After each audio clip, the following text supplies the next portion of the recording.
Honda నుంచి ఒక మంచి కమ్యూటర్ బైక్ కోసం చూస్తున్నట్లయితే ఈ వీడియో మీకోసమే CD110 deluxe. Hi guys, this is Nani. Welcome back to my YouTube channel travel with Nani. Guys, ఈరోజు మన ముందు అయితే హోండా CD110 డీలక్స్ అయితే ఉంది. సో ఇది వచ్చేసి జస్ట్ వాక్ అరౌండ్ మాత్రమే.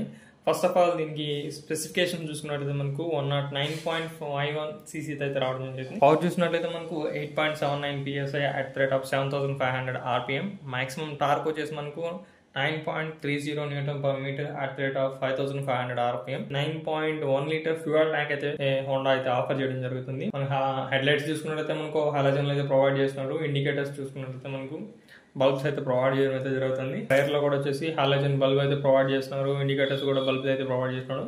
ఇందులో స్పీడోమీటర్ చూసుకున్నట్లయితే మనకు అనలాగ్ లో అయితే ఇవ్వడం జరిగింది. ఓడోమీటర్ కూడా అనలాగ్ ఇచ్చారు. ఫ్యూయల్ గేజ్ మొత్తం అనలాగ్ అయితే ఇచ్చారు.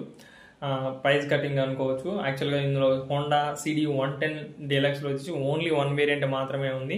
సో డిఫరెంట్ కలర్స్ అయితే వస్తాయి, బట్ వేరియంట్ మాత్రం వన్ వేరియంట్ మాత్రమే ఉంది. సో దీనిలో సీట్ చూసుకున్నట్టయితే మనకు కొంచెం వైడ్గా అయితే రావడం అయితే జరుగుతుంది. ఈ హోండా షైన్ 100తో కంపేర్ చేసుకున్నట్టయితే 100 షైన్తో కొంచెం ఫ్యూయల్ ట్యాంక్ కూడా చిన్నదిగా ఉంటుంది. దీనిలో కొంచెం వైడ్గా అయితే కనిపించడం జరుగుతుంది. సో ఇంజిన్ చూసుకున్నట్టయితే మనకు లెఫ్ట్ సైడ్లో వచ్చేసి కొంచెం ప్లాస్టిక్ అయితే కవర్ అయితే చేయడం అయితే జరిగింది. సో ఇది already company fitted vehicle. So already మొత్తం ఫిట్ చేసేస్తున్నారు యాక్సెసరీస్ మొత్తం, బట్ డెలివరీ కోసం.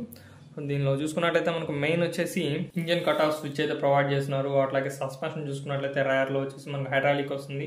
ఫ్రంట్ లో చూసుకున్నట్లయితే మనకు ఫ్రంట్ లో వచ్చేసి టెలిస్కోపిక్ సస్పెన్షన్ అయితే ప్రొవైడ్ చేస్తున్నాడు. అట్లాగే ఫ్రంట్ వీల్స్ చూసుకున్నట్లయితే మనకు 80/118 ఇంచెస్ వీల్స్ అయితే రావడం జరుగుతుంది. ఫ్రంట్ అండ్ బ్యాక్ వస్తుంది. అట్లాగే సో బ్రేక్స్ చూసుకున్నట్లయితే మనకు బోత్ సైడ్ వచ్చేసి డ్రమ్ బ్రేక్స్ అయితే ప్రొవైడ్ చేయడం జరుగుతుంది.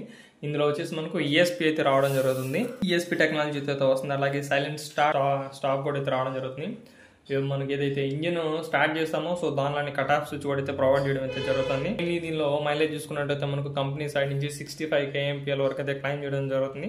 బట్ డిపెండ్స్ అపాన్ మన యూజెస్ ని బట్టి కూడా అది డ్రాప్ అవుతూ ఉండొచ్చు. బోత్ సైడ్ వచ్చేసి మనకు రేడియల్ రైడ్స్ అయితే రావడం అయితే జరుగుతుంది. మెయిన్లీ దీనిలో చూసుకున్నట్లయితే మనకు 3+3 6 years కంపెనీ సైడ్ నుంచి అయితే మనకు వారంటీ అయితే రావడం జరుగుతుంది. నెక్స్ట్ వీడియోలో ఫుల్ డీటెయిల్ రివ్యూ అయితే చేయడం అయితే జరుగుతుంది.